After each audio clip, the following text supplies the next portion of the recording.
조선시대 의술 활동으로 유명했던 인물 이중배 마르티노를 만나봤습니다. 화면을 보면서 뭉클한 느낌이 들었어요. 심지어 옥에 갇혀 있는 중에도 옥문 밖에 이렇게 줄을 늘어설 정도로 의술을 잘 펼쳤다고 하는 이 사람.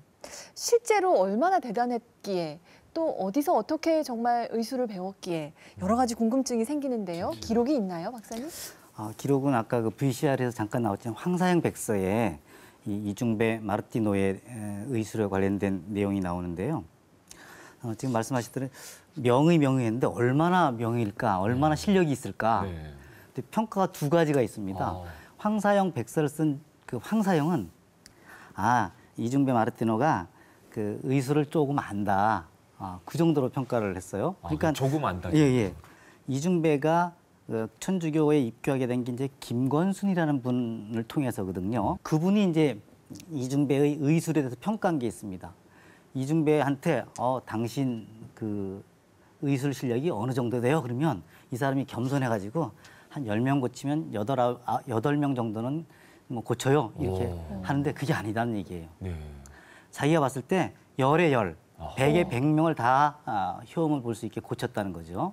그러니까 황사형하고 김건순이 약간 그 평가가 다른데 실질적으로 김건순이 뭐 더 가까이서 본 사람이기 때문에 김건순의 어떤 그 말이 더 신뢰성 있지 않을까 그렇게 볼 때 하여튼 이중배라는 분은 상당한 의술의 실력을 갖고 있던 분이다 이렇게 평가할 수 있을 것 같습니다. 그러네요. 근데 인상적이었던 건 의술뿐만 아니라 신앙심도 무척 깊었던 것 같아요. 그리고 누구나 주저없이 심지어 자신을 끌고 갔던 그 포졸이라 하나요?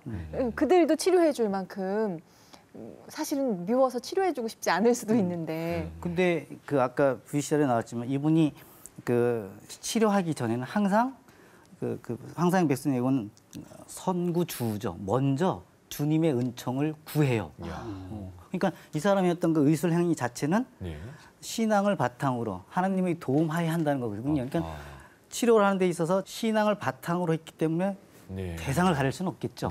그러니까 말씀대로 자기를 잡아가던 그런 어떤 그 관리들, 뭐 포졸이든 이런 사람들까지 다 치료할 수 있는 마음이 생길 수 있게 되는 거죠. 의술이 뛰어났음에도 불구하고 또 주님의 힘까지 비르게 되기 때문에 열이면 열을 다 고칠 수가 있었다는 얘기가 되는군요. 그 포졸을 딱 대했을 때 이렇게 얘기를 하잖아요. 아이고 많이 아팠겠구만. 이 대사가 사실은 그게 그 당시 상황에서 인간의 마음은 전혀 될 수가 없거든요. 사람자의 사람으로 만났을 때는 나를 가두고 나를 고문한 사람인데 어떻게 그런 마음이 나오겠어요. 근데 먼저 방상근 박사님 말씀처럼 기도를 했기 때문에 사실 하나님의 그 눈으로 이제 사람들을 환자들을 보게 되고 그럼 정말 많이 아팠겠구나라는 이 마음이 딱 자기 마음에 심어지는 그런 것들을 보면서 이렇게 기도를 하고 환자를 대하는 것들이 그 당시뿐만 아니라 또 이제 또 수술하시는 분들 같은 경우에 수술방에 딱 들어갈 때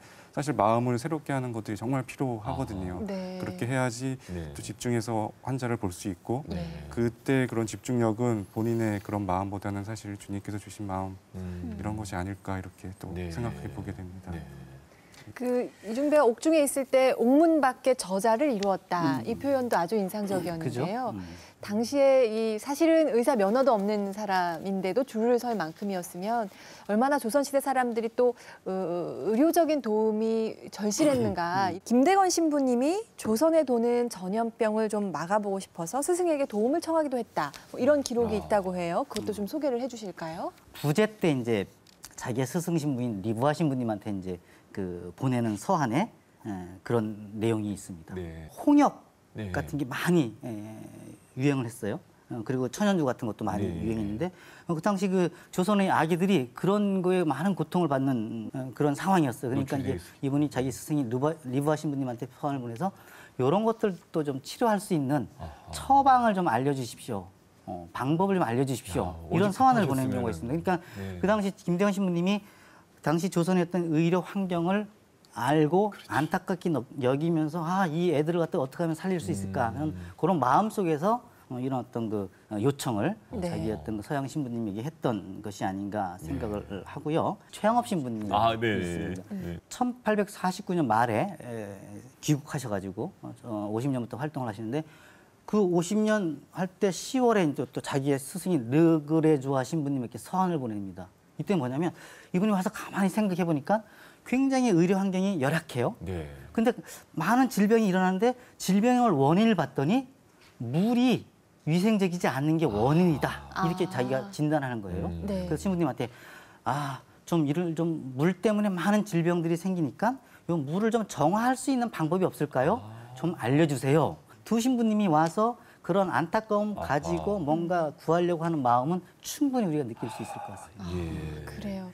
지금 이게 들으면서 무슨 생각을 하냐면 우리의 어떤 신앙은 단순히 이 세상이 아무리 고생스럽더라도 저 천국에 가면 모든 게 다 있다 이게 아니라 이 땅에서 정말 그 온전하게 건강하게 잘 살고 하느님을 또 또 모시고 또 열심히 신앙생활을 하는 것이 하나로 이루어지는 거 아니겠습니까? 몸과 마음 또 영혼이 다 하나. 그래서 아마 그런 신부님들도 그랬고 우리 교우들도 그렇고 그런 어떤 교리의 어떤 그 핵심 내용들을 뭔가 우리 신앙의 선조들이던 우리 또 성인 성녀들이 정말 삶에서 우러나온 게 아닌가 하는 그런 생각이 드네요. 네. 예. 그 삶에서 우러나왔다는 말씀이 정말 맞는 부분인데요. 그 당시 그 신자들한테 가리킨 그러니까 애긍이라고 해서 자선을 하라고 이제 가리킨 게 있는데요. 보통 14가지 신애긍, 형애긍 해가지고 신은 정신적인 것, 형은 이제 육체적인 것. 그래서 육체적인 애긍이 이제 7가지가 있는데 그런 건 뭐 있잖아요. 성서에 나온 얘기. 목마른 사람한테 물 주고 배고픈 사람한테 먹을 거 주고 뭐 이런 건데 그중에 병자 돌보라는 얘기도 있습니다. 네. 그러니까 그것이 교회에서 공식적으로 신자들에게 가르쳐주는 그런 어떤 그 가르침이었기 때문에 신자들은 그걸 충실히 실행하려고 노력을 많이 했으니까 당연히 박해시되었던 신자들은 이렇게 병든 사람 돌보는 걸 갖다가 자기의 의무로 신앙인으로서의 어떤 책무로 느꼈던 것이죠. 지금까지 이렇게 말씀 주신 것처럼 진정한 의미의 치유, 우리 프로그램 제목이기도 한 치유란 육체뿐만 아니라 마음, 영혼까지도 어루만져 주는 게 아닐까 그런 생각하게 됩니다. 그렇다면 이 진정한 치유자의 모습은 어떠해야 할까요? 화면으로 만나보시죠. 구약 시대 질병은 곧 죄였다. 사람들은 질병을 하느님의 심판과 진노, 저주라고 여겼다.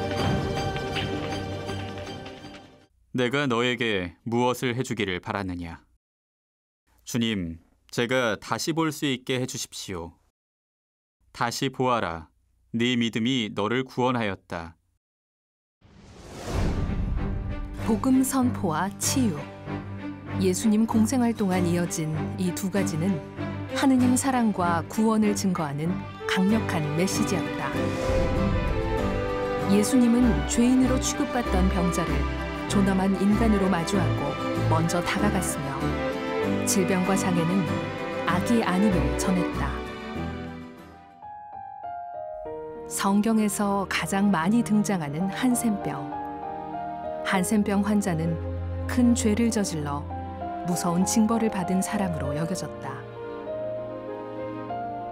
예수님은 이런 한센병 환자의 몸에 자신의 손을 갖다 대어 치료하심으로써 당시 상식과 통념을 뛰어넘는 치유 행위를 펼치셨다. 단순한 치유를 넘어 인간 본래의 존엄함을 되살려 삶의 자리로 돌려보내는 진정한 구원자 예수 그리스도.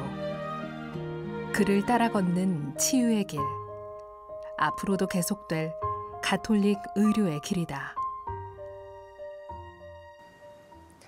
예, 성경에서 드러나는 예수님의 모습이 우리가 진정 바라는 명의의 모습이 아닌가, 진정한 치유자의 모습이 아닌가 그런 생각을 하면서 보게 됩니다.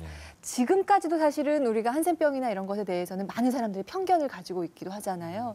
당시 예수님이 얼마나 아무 거리낌 없이 모두를 이제 포용했는지를 단적으로 보여주는 게 아닌가 그런 생각을 하게 됩니다. 하느님이 사람을 창조하셨을 때 아담과 하와를 창조하셨을 때 처음서부터 고통스럽게 질병에 빠질 수 있도록 하시지는 않았던 거잖아요. 그런데 이제 하느님의 어떤 그런 계명을 거역하고 그리고 하느님께 불순종을 하면서 이제 죄를 짓고 그런 어떤 그러면서 이제 그런 것들이 인류의 어떤 그런 불행의 어떤 역사의 어떤 시작이다 하는 게 이제 창세기의 가르침 아닙니까? 네. 근데 이제 예수님께서 오셔서 당신이 이제 공적인 그 활동을 시작하시기 전에 그 저기 나자렛의 어떤 회당에 가십니다. 그때 그 사람들이 이제 두루마리를 펼쳐 주었는데 그때 펼쳐진 부분이 이사야서 61장 1절 2절의 말씀인데 그거를 당신이 이제 읽으십니다. 회당에서. 주님께서 나에게 기름을 부어 주시니 주님의 영이 내 위에 내리셨다.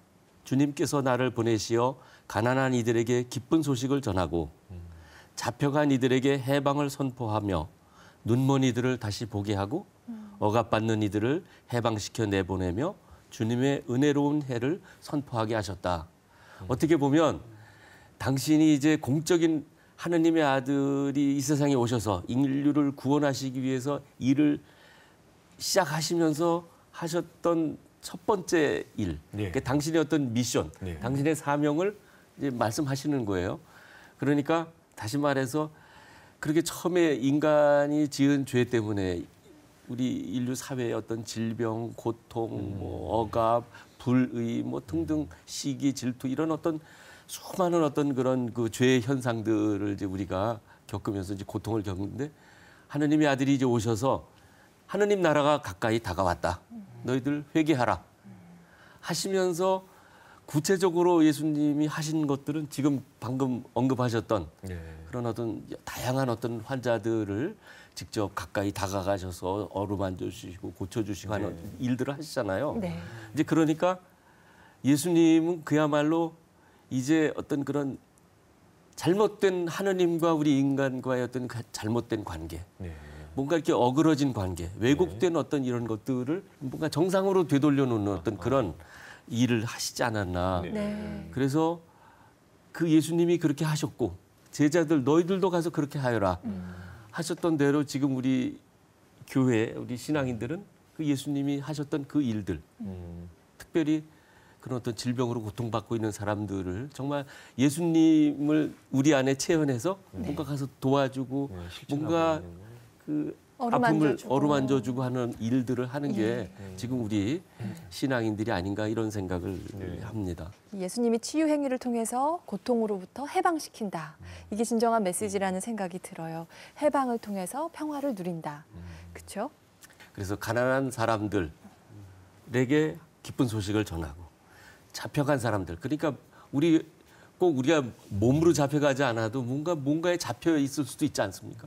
또 뭔가에 또 억눌려 지내는 사람도 있고 정신적으로도 그렇고요. 뭐 눈먼이들이라고 이제 질병 중에는 이제 그게 하나가 등장을 하는데 예수님 그 이사야서에는 그래서 그런지 몰라도 우리 성모병원이 특히 그 안과가 굉장히 전국적으로 유명하고 그 어떤 높은 어떤 의수를 다른 어느 병원보다도 많은 최고죠 안과가 또 성모병원이. 그러니까 뭐 일부러 그렇게 한 건 아니지만 자연스럽게 그렇게 왜냐하면 인간에게서 가장 불행한 일은 하느님을 보지 못하는 거잖아요. 하느님을 모르고 그냥 눈먼 상태로 이렇게 지내는 건데 눈을 떴다. 볼 수 있게 되었다. 하느님을 이제 볼 수 있게 되었다 하는 어떤 이런 것들과 어떤 육체의 어떤 질병이 사실은 또 이게 같은 맥락 안에 있다 하는 걸 볼 때 뭔가 우연이지만은 않겠다 하는 생각이. 근데 정말 성경의 그 장면과 상징적으로 딱 연결이 되는 느낌이 광명을 찾는 거죠. 드네요. 그 반성이 들어요. 지금까지 나 아플 때는 신경 썼지만 타인의 고통에 대해서는 조금 무관심한 채 살았던 건 아닌가. 예수님의 모습을 구현하기 위해서는 더 약한 자들, 더 고통받는 자들에게 더 가까이 다가가야 하는 게 아닌가. 그런 반성, 새삼 또 하게 되는데요. 늘 그런 삶을 살고 계시는 분들이 계시죠. 예수의 길을 따라 걷는 이들. 세계 곳곳을 찾아다니면서 가장 어렵고 힘든 이들을 찾는 선교사들. 그들의 삶을 만나보시겠습니다.